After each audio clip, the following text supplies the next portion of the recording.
We are going through this phase of deciding to continue this session to remember the contributions that has been made by Professor K.R Dikshit, who was the founder of this institute, who was the patron of this institute, and an eminent scholar whose contributions go beyond a human life. My personal interactions with Professor Dikshit began a long time ago, in 1987, 86, 87, though I never met him. एक research paper मैंने भेजा था इसी journal में, transactions जो institute प्रकाशित करती है, और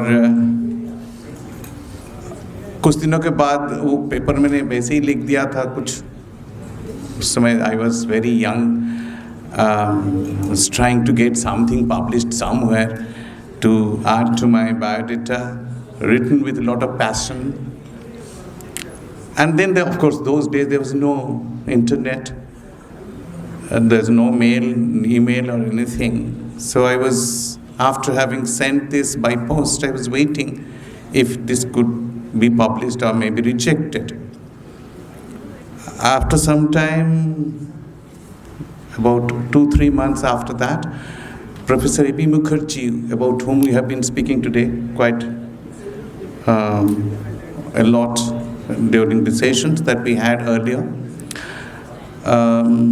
he came to our department in Nehu, and for about 1 or 2 months as a visiting professor. And then he met me and said, यार तुम्हारा एक पर्चा दीक्षित साहब दिखा रहे थे, मैं अभी पुणे से आ रहा हूँ. तो मैंने कहा सर हाँ, मैंने एक भेजा था लेकिन कोई जवाब नहीं मिला अभी तक.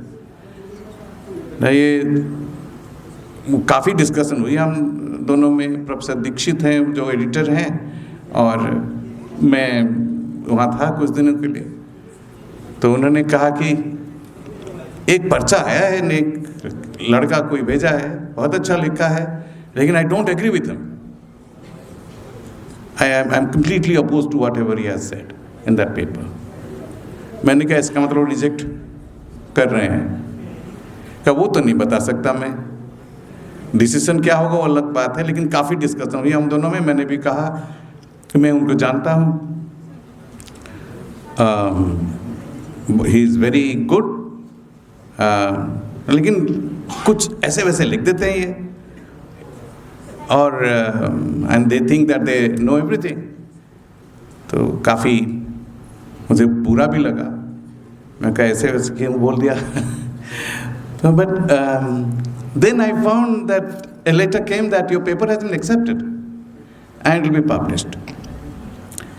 तो मुझे लगा कि he completely differed with me as the editor, and he had every right to reject it, but he accepted it, and it's getting published. And I got the copy within a month, printed copy.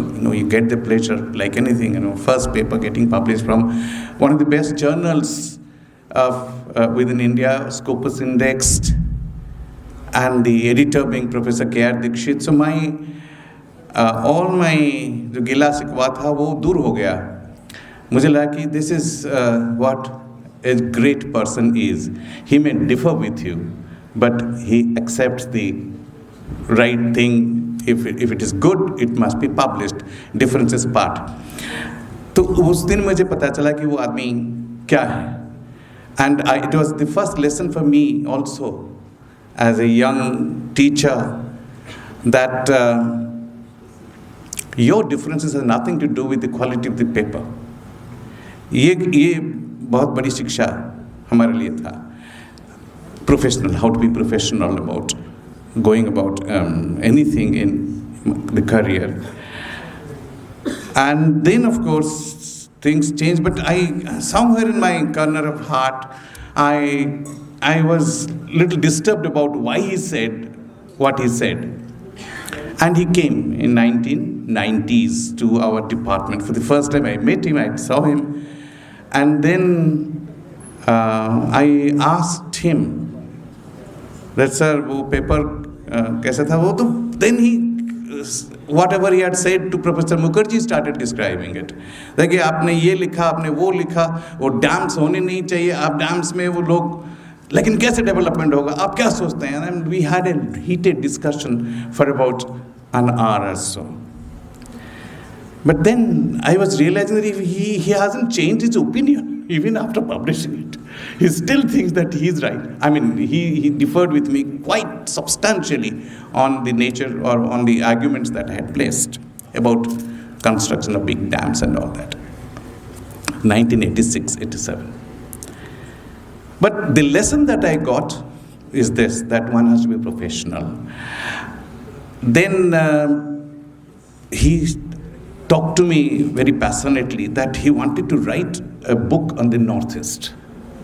And for that he needs my help in the department and also the entire Northeast, where we have a network of departments of geography everywhere. He said that I would like to begin, and I would like to see the place. I want to feel the place before I can write. And you know that he came several times to our department, and from there he used to go to every state of the Northeast, visit the most difficult areas within the Northeast, and spend about a month or so every time he came for some purpose or other. We also invited him. So our interactions increased quite a bit, and then all my misgivings about him was slowly vanishing. And then we became extremely good friends. And we used to discuss, and almost every weekend he would speak to me on phone, which he continued till 15 days before his death. Every weekend he would call me and we'll discuss every issue on the earth, and particularly on geography. He wrote that book, which is a seminal book on the Northeast, with tremendous details about each place that he visited and his experiences, and that all that has become part of the book, and has been well received worldwide. Then I knew him as a geomorphologist, but I never knew that he could be such an excellent regional geographer. And then next thing, of course, he did before his death, for a few months before his death, he published the book on Pakistan, which Northeast it took nearly 10 to 15 years. And this one also, on Pakistan, he wrote a regional geography of Pakistan, which took nearly 6 to 7 years, and equally appreciated all over, including scholars from Pakistan who found this book very useful and very good. But in the process, we used to discuss a lot, and I thought the passion that he had about geography, apart from his contributions to different areas of geography himself, as a teacher, as a researcher, the best thing that he was talking about was his passion regarding geography teaching and research. The way geography should be changed, and he was very, very worried about the syllabus that we have, the curriculum that we have, and we had several, taking cue from him, we had several, under the aegis of the IIG, we had several meetings for over 5 to 6 years, and every year we used to meet and discuss about what curricular change should come to geography. That was one. And second was what about cartography. He was saying that there's something which is wrong with geography, is that we have lost interest in cartography. We do not do anything about cartography. And he wrote something which he said, can you publish it? So I did it. I don't want to take much time because we have 2 other speakers to speak about his contributions, particularly Professor Jaibai, who has compiled a big document on his contributions. But what I realized, that he was worried, he was interested, he was passionate about geography, and his transformation from a geomorphologist to a regional geographer, a social geographer, and talking about every aspect of geography and writing on those aspects himself giving advice and saying what should be done. The irony is that the journal that he started in 1980, I suppose, Transactions, he asked me in 2019 that you will have to edit this journal. So I continue to be the editor of this journal, which Professor Dikshit began. And I find myself very difficult to fit in his shoes. I try my level best to continue with this journal and its reputation as one of the best in the country. So the contributions are many, but I think this time will not be sufficient to speak on every aspect, very varied and rich. So I leave it to the other two speakers to say a few words in the given time. We know we are getting late, but his passing away has really taken away from us one of the best minds that we had in recent times in geography. Thank you. Professor K.R Dikshit, we lost him in the month of August this year. And my association with Professor Dikshit has been not very old, at the personal level, but intellectually, I mean, I have read his works, some of his works, not all. There was one on Maharashtra that he had done that I had seen long time back. I know him more deeply because of my personal interactions with him in the last 1 decade, when our frequency of interaction became a little more rapid and regular. And a caring person he was, he would always call you up. Professor Nayak already talked. I mean, I would hardly call him because I knew that, I shouldn't be disturbing him, but he would certainly call me on any one of those Sundays around between 10 to 11 and inquire about what is happening and so on and so forth. When I retired, he talked to me almost for an hour, what my plans are and so on and so forth. But more than my personal interaction, and which had a very limited scope of knowing his mind and understanding his geography, I think I appreciate him for the last 2 works that he did. And I'm going to confine my presentation purely on these 2 books. One, of course, is the book on Northeast. It's a voluminous work. And I understand that, it's a transition. It's a book which, in fact, is a transition from, say, O.H.K. Spade's model of regional geography to creating a new paradigm of, just not stopping with the descriptions and so on and so forth, but problematizing the region in the larger framework of the Indian subcontinent. And whenever, that's such a voluminous work that I read only parts of it. It's almost comparable to the number of pages that O.H.K. Spade's book on India and Pakistan has, about 400, 500 pages. I think this book would have about 600 pages or so. Extensive. The kind of rigor that you see in the work, and I'm not appreciating the very presentation, but I'm appreciating the perspective and the ideas which has gone into the making of the book. And I certainly agree that it follows the O.H.K. Spade's model of understanding land and people and economy, both at some level, which is the macro level, and also at the micro level. But that subcontinental framework, which in fact emerges so very well in his study of the Northeast region, seems to be the kind of perspective which develops again further into creating these 2 volumes on Pakistan. it was a difficult journey, because I know that when he had completed the work, he submitted it and he wanted to, not just that. He in fact was holding on to the book. He was not sending it to the press, and he was hopeful that one day he would be in a position to spend some time, go to Pakistan and verify, meet the local geographers and verify what he has written in the book. He didn't want to send it just like that.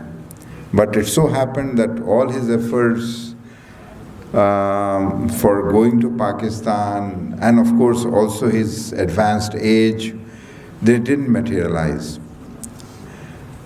For me, it has been a personal honor that I had some pages that I read on both the books. And that is where I think, that we need to, somehow our geographies and the classroom geographies that we read, that are there in our textbooks, in our curriculum, seems to just get confined to the boundary of India. So India means everything minus from the subcontinent, just the external boundary.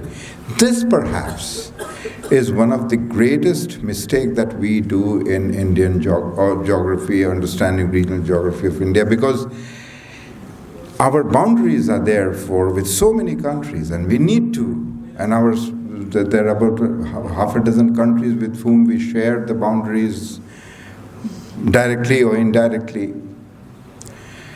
And this book coming at a time when our relationship with our neighbors is perhaps the lowest, should generate inquisitiveness within all of us to understand Pakistan, not because,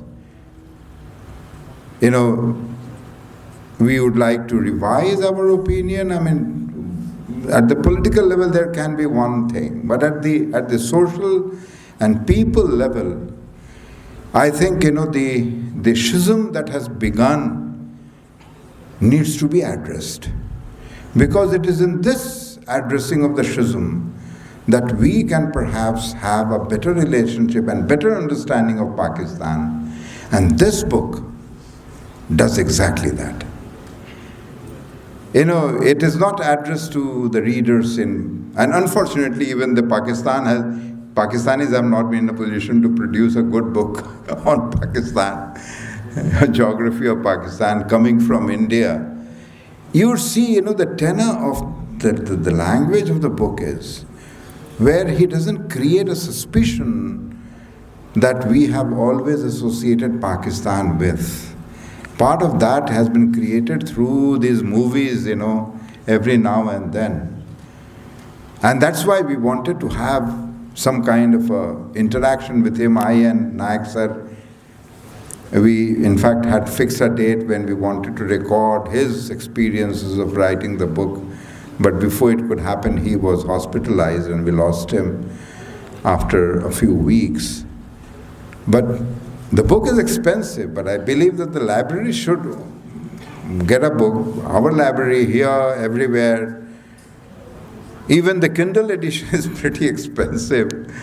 But I think that's a book which is worth seeing, worth reading, if we really need to understand India.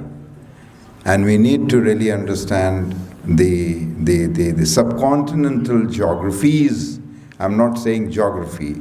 I'm saying subcontinental level of, because resources, people, we have been sharing. I mean, resource doesn't seem to be stopping when the water flows, Indus water flows into Pakistan, that we have nothing to say on that. Or if the same question is posited in case of Brahmaputra, then where do we stand? So therefore, we got to really have that perspective. Think locally and also think globally. I think K.R Dikshit did that. And this is... and thus the book came this about 4 to 5 months before he left us. I think it would be a tribute for all geographers to in fact read this book, read the last 3 books, you can forget about everything else, but this is something where, and my final word, not my final line, not word, but final line in his honor is that thank you, Professor Dikshit, for bringing in regional geography onto the agenda of the geographers once again. I wish my friend Professor Botola was around, because he taught regional geography for fairly long, and he seems to be having a much better understanding of regional geography than I have, but I was enthralled reading his work. K.R. Dikshit, thank you, sir. Thank you very much. So it is a great honor to speak about the Professor K.R. Dikshit. As Nayak sir said me, already we have compiled some of the information, so give some information, initial information about his journey, about from the education to the career. And then after having interaction with Professor Dikshit, because I met him first time almost 3 decades back, and I had a very good interaction with almost for the more than 1 decade, more than 1 decade actually. So I got number of times, is countless times to be interaction with Professor Dikshit. At least minimum twice in a month I used to go at his home, and whenever anybody is visiting to the Pune, it was always my responsibility to take him to or take her to the Dikshit sir's home, and whatever the discussion I have heard. So I always try to theorize what exactly sir is talking. He's talking about so many things, so many contradictions, so many debates, so many dichotomies. So I'm always trying to understand what exactly sir, where he stands, if you look at our geographical theoretical framework. So quickly I will go through the search because some of the people, some students may not be aware about the Professor K.R. Dikshit. I will just quickly go through these. His village is born in Gazipur, is Kalijpur in the district Gazipur in 1st October 1927. This is his journey, MA, BA, MA, then PhD and DLit.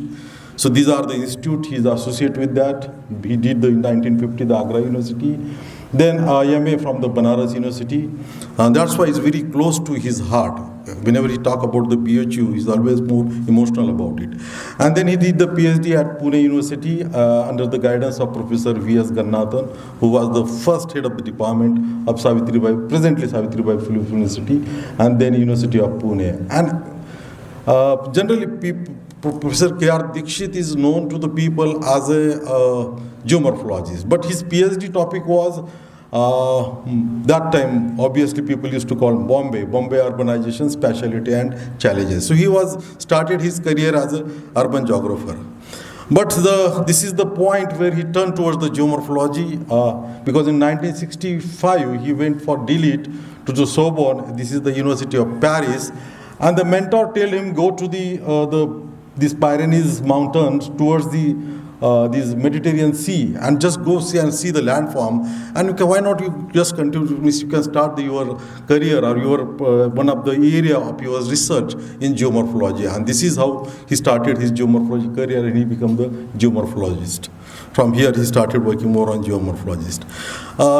His journey is long, sir. He's down to earth person. He knows, having the vast canvas about the society, about the education. Only reason is that his journey started from the high school teacher actually, and it almost worked for the 3 years in the high school.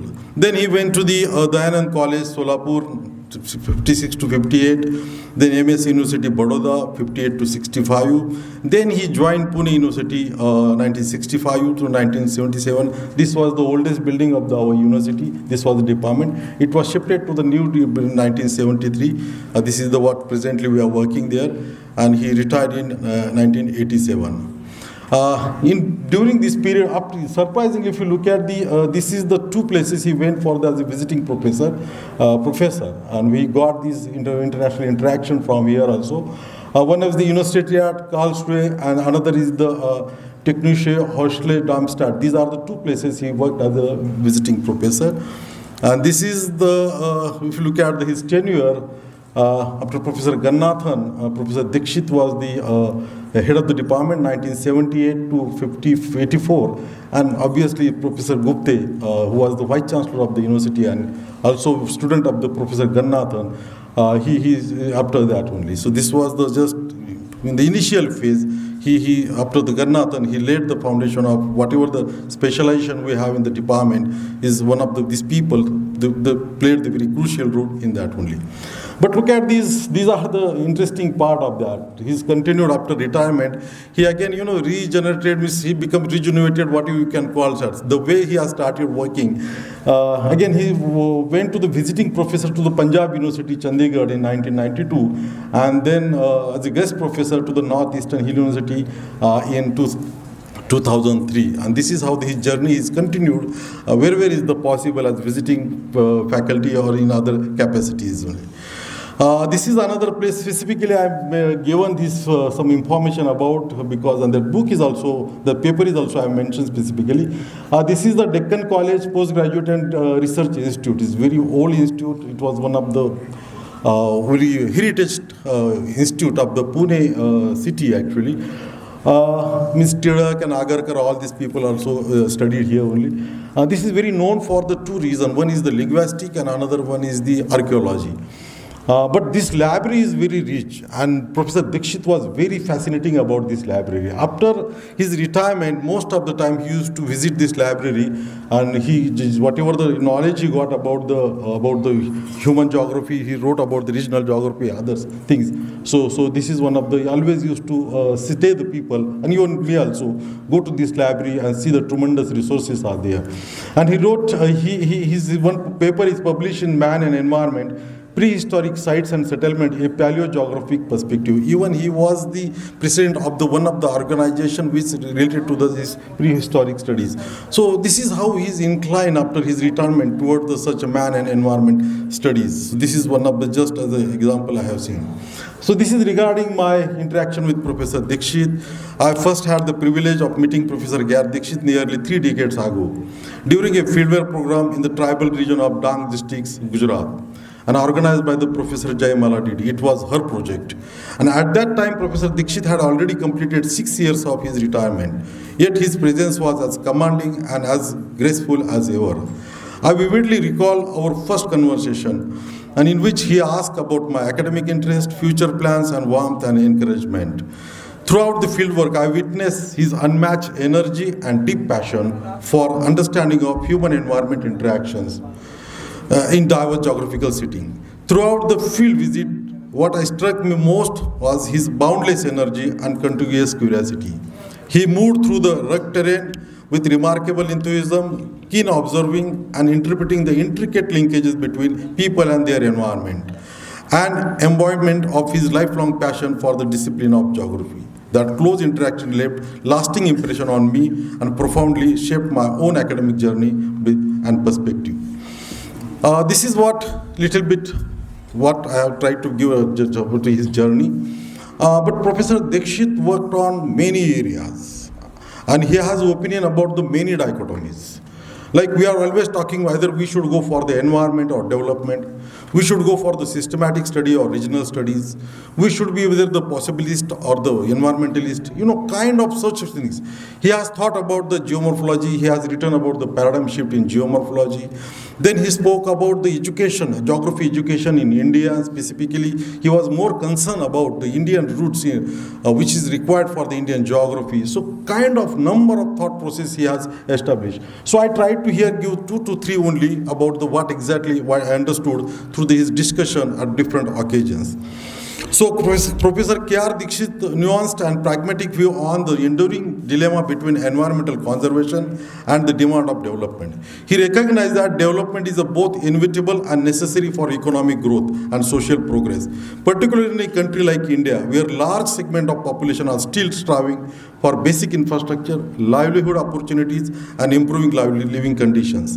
While he acknowledged that some environmental degradation may accompany development, and that was always point of the debate with the Professor K.R Dikshit. And he was a strong proponent of judicious and balanced resource use. However, his approach was far from more exploitative. He consistently advocated for context-sensitive land use planning, wherein development activities are prioritized in less ecological sensitive zones such as barren lands, degraded landscape, or areas with low ecological value, where minimizing the ecological footprints.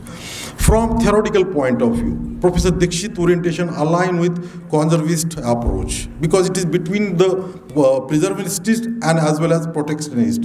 Always there was debate about it because he always wanted to be a development and he wanted to say that there need to be a compromise with some part of the environment.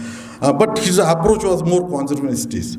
His ideology reflects the ethos of environmental pragmatism is given by the lights and cards, which suggests that environmental policies should be practical, adaptable, and grounded in real world socio-economic context. Furthermore, his ideas echo the principle of ecological modernization theory, and which urge that the environmental protection and economic development are not inherently contradictory, and that technological innovation and institutional reform can help reconcile the two. So this is what actually his opinion about whenever you talk about the environment and development. But always he gives the thought about it. Okay, there will be a degradation, how to deal with that. And he came with that, he did not ignore the reality that development projects sometimes encroach upon the fertile land, forested regions, or ecological fragile zones. In such cases, he emphasized the importance of rigorous environmental and social safeguard, including compensation and proper rehabilitation for the displaced communities, ecological restoration and reforestation wherever possible, mandatory environmental impact assessment and mitigation plans, and incorporation of the sustainability offset where environmental losses are counterbalanced by gain elsewhere. His view resonate closely with sustainable development framework that define the Routledge Commission. In summary, about this environmental philosophy of the Professor K.R Dikshit was one of the responsible stewardship, ethical development, and socio-ecological balance. He believed that India's development aspiration must walk hand in hand with environmental sustainability, and that geography as a discipline has a vital role to play the crafting region-specific, cultural sensitive, and ecologically sound development pathways. And whenever I think about his ideology, I always felt that he's more close towards the neo-determinism. Because it is believed that balanced view of environment sets certain limits, but within those limits, humans have choices. Another aspect about that encourages sustainable and wise use of natural resources and emphasizes planning and technological use of overcome environmental challenges. So these are the core of, I think, neo-determinism, which more applies to the Professor K.R Dikshit. But there is also paradox. Sometimes he's become more possibilistic also whenever you think about the development, how we'll see in the regional study. So even if you look at this book is written that environment, forest, ecology, and man in the Western Ghats. So if you look at there are the three parts. This is how the Professor K.R Dikshit used to think about whenever you take the study any region. First, he's always studied the physical part. Second one is the complete biological, biodiversity point of view, or what we call as the biogeography. And third one is the man. Man is also always in center of his study, and this is how he came up with such a nice book, which is, I believe, much acknowledged by the many people, like geographer, then botanist and planners, and so on. So this is one of the he's discussed. Okay, this is what you already mentioned about his opinion about it. Now this is about the one dichotomy or this ideology of Professor Dikshit. Another one was Professor Dikshit always used to say how to study geography. And this is the always dichotomy he always discussed whenever I got the opportunity with other people also, and even when I was used to discuss with him. K.R Dikshit is a distinguished scholar and geographer, as we are familiar about it, but engaged critically with one of the long-standing epistemological debate in geography, the dichotomy between systematic and regional geography. While he acknowledged the value of analytical thoroughness of the systematic approach, his intellectual orientation leaned significantly towards the regional approach, which he believed offered a greater relevance for understanding the rich heterogeneity of the real world, particularly in the Indian context. India, what he believes that, with its complex socio-cultural fabric, diverse physiography, regionally varied human-environment interactions, present a compelling case for the regional grounded studies. Professor Dikshit emphasized the regional approach enables geographer to capture specificity of a place, offering a nuanced understanding of a spatial phenomenon that cannot be always fully interpreted through the generalized systematic model. This is what he believed that. And look at his writing, Geography of Gujarat, Maharashtra in maps, environment, forest, is complete also regional studies. Then Northeast India, then this is what even India, geomorphic diversity. And even he came up with the book about the Pakistan, also 2 books about these are the shows that how he has become emerged as one of the important regional geographer, and because he believed in the regional geography is the best way what he believed, not even undermining the systematic geography. This is what the contribution of Professor K.R Dikshit to the regional studies. So through his own work on settlement geography, urban systems, geomorphology and regional development, Professor Dikshit consistently demonstrated that regional studies enable a holistic understanding of location-specific interaction between society and the environment. He believed that such an approach produced geographically grounded knowledge essential for understanding spatial variation and change over time. And this is what this dynamism he believed that is more in the regional studies. Solving local and regional development problems, formulating evidence-based policies at various scales, and fostering interdisciplinary applied research. He believed that systematic geography provides thematic depth, but it is regional approach that ground his knowledge in spatial reality, making it relevant for policy, planning, and sustainable development. In a nutshell, Professor Dikshit is championed a balanced geographical scholarship, one that appreciates the methodological clarity of systematic geography, but prioritizes the contextual richness and applied potential of the regional approach. For him, geography was not just about spatial pattern. It was about the understanding places, their distinctiveness, their transformative over time, ultimately contributing to the regional specific knowledge for national development and global relevance. So this orientation, if you look at again, I'm trying to understand where it lies the orientation. If you look at the chronological tradition in geography, is advocated by the Hettner and Hartshorne, who urged that the geography's unique contribution lies in the study of areal differentiation.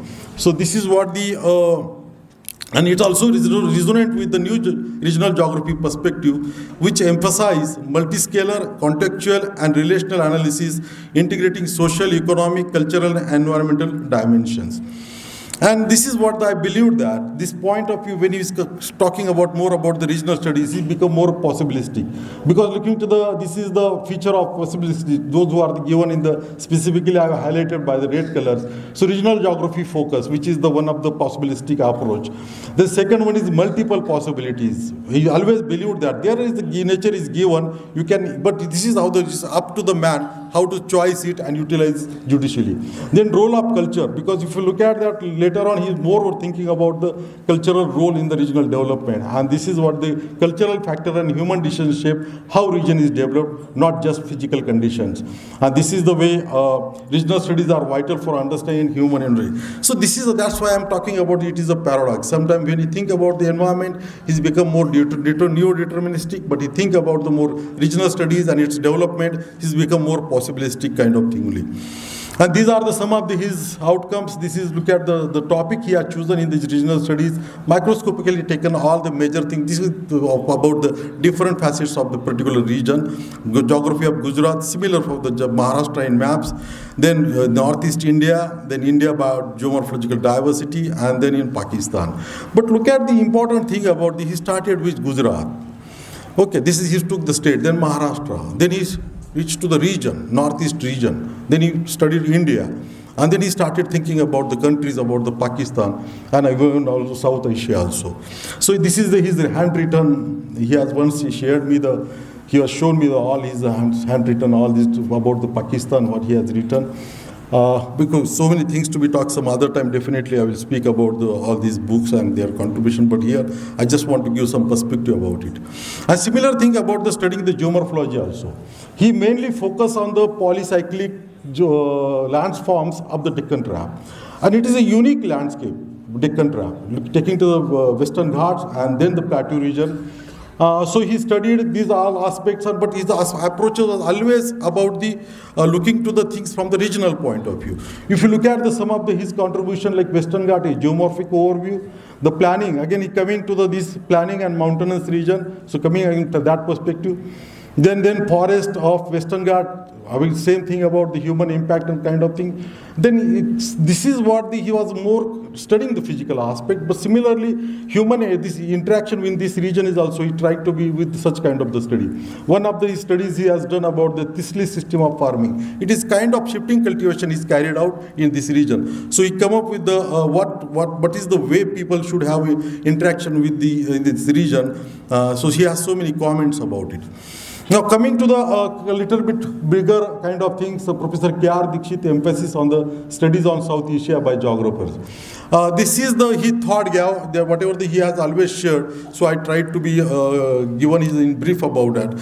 What he believed that South Asia represent a dynamic and geopolitically significant region for India. Its diverse socio-economic, environmental and cultural context present both opportunities and complex challenges. It is imperative that geographers engage with this spatial scale through the focused regional studies. These always used to say, if geographers should contribute at policy level, they should be worked at the higher scale actually, spatial scale. And that may be a region, that may be a country, or that may be a subcontinent. So this is always used talking about this. So among many such insightful conversation, I was fortunate to have with him, and one of recurring theme was the strong advocacy for regional studies, particularly those focused on South Asia. So point about this discussion about the whatever he shared with me, and we got the inspiration from that, and we established the Center for South Asian Studies in our department. It is mainly because of the complete advocacy of Professor Dikshit over the PD about it. This is what now coming to his contribution. Look at this contribution given by the Nagi. This is for the BHU. There is the organization which is based in the BHU. They gave the Jawaharlal Nehru Award in 2020, mainly for this field of ecology and geography in India. Then recently, Nagi has confirmed the award, the R.P. Mishra Memorial Award, Lifetime Achievement in Regional Development and Planning. And they also awarded him this Bhugol Ratna, and that is mainly for his contribution to this. This is also looking to the award. He more emerged as a regional geographer, as an ecologist, a person who is studying the human-environment interactions, and this is how some of the prestigious award he received during his tenure. You will be surprised to see Chhatrapati Shivaji Maharaj here, because last 2-3 years, it was really difficult for sir to go out, and he generally used to stay in the house only. So many times told him, sir, you come to our department, but he did not come. And when he passed away, before that, generally just 8 days before only, I met him and I had a long conversation. It was difficult for him to speak, but he told me, no, wait, and he was talking so many things about. तो उन्होंने एक बात मुझे कही, अगर मुझे जिंदगी में और 2 साल मिलते थे, तो मुझे 2 चीजें करना था. I want to write a book on Chhatrapati Shivaji Maharaj. This was one of his dream actually, to write a Chhatrapati. And another one is about the Maharashtrian culture. And this was something and he, for the last 2 years, he asked me many books. He told me, introduce the many people. Then I gave the number of people. He spoke to the many people. I gave the phone number of many people. And he started reading about all this Maharashtrian culture. And he became so critical about, sometimes he used to raise the questions I used to share with those who are the experts. They are so surprised. We never thought about such kind of thing, about what he's thinking about it. So mainly because he inspired because Chhatrapati Shivaji Maharaj, because he founded the Maratha Empire in Western India. But mainly like that sovereign state based on the justice, equality and economic growth. And because of the kind of leadership he provided, bravery and justice to this region and to the country, he's always fascinated about it. And second is another dream was not fulfilled, that is regarding the Maharashtrian culture. He was always fascinated that the god Vithala actually. Okay, it is Pandharpur. And it's a symbol. Why he liked that? Look at the approach of the Professor K.R Dikshit. Because he has seen this is the God which is accessible to everyone. Okay, it's people's God. And the image is that symbolizing the patience and presence of devotees. And this is what he's little bit about the information about flourished between 13th to 17th century. And his mainly because the social reform and equality, the Sant tradition question caste discrimination, orthodoxy and rituals, focus on spiritual democracy, God is accessible to all regardless of birth, and all these things are, I think he was very much impressed by these things. And this is what one of the geographical, he believed that geographical phenomenon, lakhs of people, they travel by foot, by 20 to 21 days, around 250 kilometers every year, singing abhangas and carrying, and this is what the promote egalitarian values and spiritual unity and simplicity. मुझे लगता है ये Dixit sir है. This is what the हाँ 1 मिनट हो गया sir. This is what I think Dikshit sir की जिन्होंने इसके बारे में वो काफ़ी करना चाहते थे. But I want to think this thing will never come because he hasn't written about it. But this will give his perspective about how he was a complete geographer. Whenever he studied, whenever he thinking, he always thinking about the geography in totality. So this was one of our, just to be a tribute to the... Drivers have to go. Huh. We have to conclude. Yeah, they told me now you control. They know that I'm very much passionate about Dikshit. So 1 minute, sir. No. So just, okay. So I think this is what some of the memories. We express our deepest condolence on the passing of Professor K.R Dikshit, his contribution to the field of geography and to his institution. Thank you so much. Thank you, Professor Jayabhai. I know I had to cut it short because I know the contribution of Professor Dikshit has been so much that perhaps the whole night would be less time to say even half or 1/4 of what he has done. He is one of the most underrated geographers in the country. He is introvert and has never publicized himself, but from this you can know that how much his contribution, and we will have to discover him. We have to rediscover Professor Dikshit's work and contribution. And with these few words, I conclude this session. And thank you, Professor Sinha, and thank you, Professor Jayabhai, for saying all that was intended to be spoken, but I know nothing can be complete when it comes to Professor Dikshit's life and work. Thank you.